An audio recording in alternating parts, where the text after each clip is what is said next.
كابتن سيد عبد الحفيظ ألف شكر. كابتن سيد عبد الحفيظ بيدي مثال رائع في كيفية الاختلاف.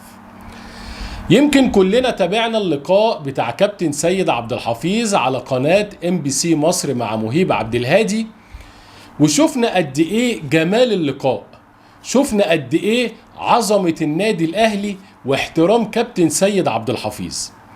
وكأنك في اللقاء ده بتتفرج على النادي الأهلي والمبادئ بتاعته والثوابت بتاعته. شخص ما بقاش له علاقة بالنادي الأهلي وطالع بيتكلم بمنتهى الاحترام وبمنتهى الأمانة، حتى لدرجة قالك في بداية اللقاء أنا مش هطلع أي سر من أسرار النادي الأهلي في اللقاء ولا هحكي على أي تفاصيل حصلت. شوف الاحترام. يعني ممكن حد تاني اللي هو خرج وانتوا اقلتوني هبدأ اتكلم بقى وكان بيحصل كذا وكان بيسوي كذا، ولكن الكلام ده مش موجود في النادي الاهلي.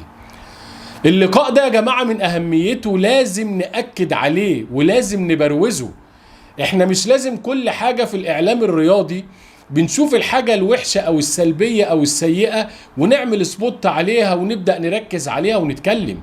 لازم إلى جانب الحاجات السلبية نتكلم عن الحاجات الإيجابية ونبروزها، علشان تكون دي مثال وتكون نموذج لكل الأجيال اللي بتتفرج أو كل الإدارات الرياضية اللي بتتفرج. يمكن شفنا أمثلة قبل كده بصراحة كانت أمثلة سلبية وأمثلة سيئة. من ضمن الأمثلة دي لو نفتكرها كان نادي الزمالك لما ساب أو مشى أحمد حسام ميدو في الفترة اللي هو كان فيها مدير فني لنادي الزمالك مع حازم إمام. عادي مدير فني يمشي ما فيهاش أي حاجة، ولكن اللي حصل بعديها كان شيء في منتهى السوء ومنتهى السلبية بصراحة، اللي حصل ما بين مرتضى منصور وحازم إمام. تتفرج على مرتضى منصور في فيديوهات يقول لك انا الواد الخمرجي ومش عارف الواد بتاع خرابات اوروبا وانا هعمل وانا هسوي، والناحيه التانيه احمد حسام ميدو طلع في لقاء مع عمرو اديب ساعتها في اوربت وقال لك يا مرتضى وانا هعمل واسوي فيك وفي ولادك. فكانت صوره سيئه، صوره سلبيه.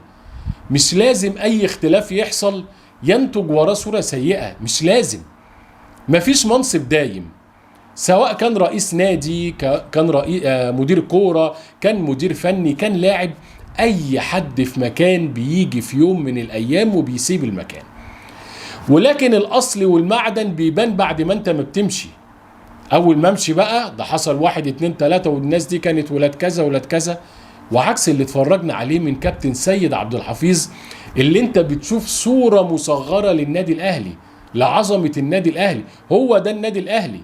احنا اتفرجنا على النادي الاهلي في شخص الكابتن سيد عبد الحفيظ.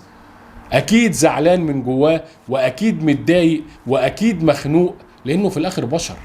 يعني هو مش نبي، مش هيقول لك لا انا مش متضايق، لا قال لك انا متضايق من الموقف لان كان نفسي يمهدوا لي قبلها او يقولوا قبلها، ولكن موقف مش هتوقف عنده وعدى.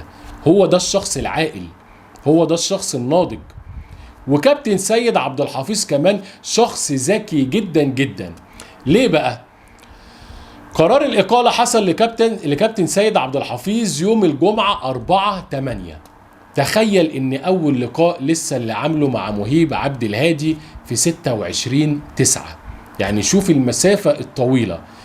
ليه رفض كابتن سيد عبد الحفيظ طول الفترة اللي فاتت يعني يظهر في الإعلام، رغم ان جات له عروض في الاعلام بمبالغ كبيرة علشان يطلع ويحكي بقى؟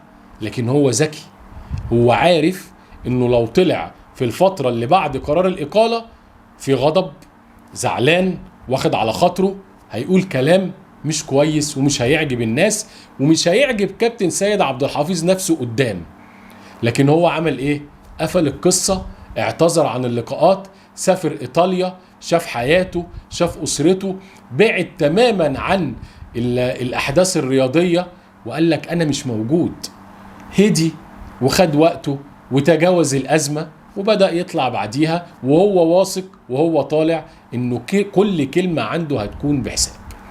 وده اللي شفناه واكد معاه مع مهيب عبد الهادي. قال له في البداية لو قعدت معاه للفجر مش هقول لك كلمة واحدة من اللي حصلت في الاجتماع ما بين كابتن سيد عبد الحفيظ وكابتن محمود الخطيب ولجنة التخطيط. يمكن كابتن سيد قال لنا ان القرار شرعي، هو قرار لجنة التخطيط المكونة من كابتن محسن صالح وكابتن زكريا ناصف وكابتن حسام غالي، وان يوم الجمعة اجتمعوا معاه في وجود كابتن محمود الخطيب وابلغوه بالقرار. كابتن سيد عبد الحفيظ خلاص بالنسبة له الموضوع انتهى، مفيش اي حاجة، خلاص كابتن خالد بيبو يكمل المسيرة. حتى لما اتسأل عن كابتن خالد بيبو قال لك ده زميل ملاعب وكلت معاه عيش وملح، واتصل بيا مرتين 3 بيسألني في اي امر، وانا بيتي ومكتبي مفتوح له في اي وقت لو عاوز اي حاجة. هي دي الروح الجميلة، هي دي الروح الايجابية، دول ولاد الاهلي اللي بجد. ده شخص في يوم من الايام هيبقى رئيس النادي الاهلي، لان ده شخص مسؤول، شخص عاقل، شخص ذكي، شخص تثق فيه، مش شخص بقى اللي هو الموضوع ضايقه او الموضوع جه على مش على هواه فيطلع بقى يهاجم ويطلع بقى يجعجع وانا اتظلمت وانا اتعملت. مفيش الكلام ده، هو جه على نفسه وفضل ان هو يسكت بس علشان في الاخر يحافظ على مبادئ الاهلي، لانه كده كده عاجلا ام اجلا بكره بعده السنه اللي جايه كابتن سيد عبد الحفيظ كده كده هيرجع النادي الاهلي تاني، لانه مثال ناجح ومثال امين ومثال ذكي. يرجع بقى مدير كرة تاني، يرجع عضو مجلس ادارة، يرجع اي منصب، المهم ان في يوم من الايام هيرجع تاني. يمكن المحطة اللي جاية اللي هتكون لكابتن سيد عبد الحفيظ هتقدر الجماهير تتابعه من خلالها اعلاميا، وهو هيكون في تعاقد من كابتن سيد عبد الحفيظ مع قنوات ابو ظبي الرياضية المفتوحة اللي هي هتنقل بطولة السوبر ليج الافريقي. دوري السوبر ليج الافريقي هيكون على قنوات ابو ظبي، وكابتن سيد عبد الحفيظ هيكون مقدم للاستوديو في المباريات، فنقدر نتابعه ونستمتع بيه اعلاميا زي ما استمتعنا بيه كتير اداريا وقبلها كرويا كلاعب في النادي الاهلي ومنتخب مصر. في النهاية بحب أشكر حضراتكم، كان معكم عمرو مصطفى نسر الجزيرة. لو حضرتك بتتابعنا أول مرة ما تنساش تدوس اشتراك في القناة وتفعل الجرس، والسلام عليكم ورحمة الله وبركاته.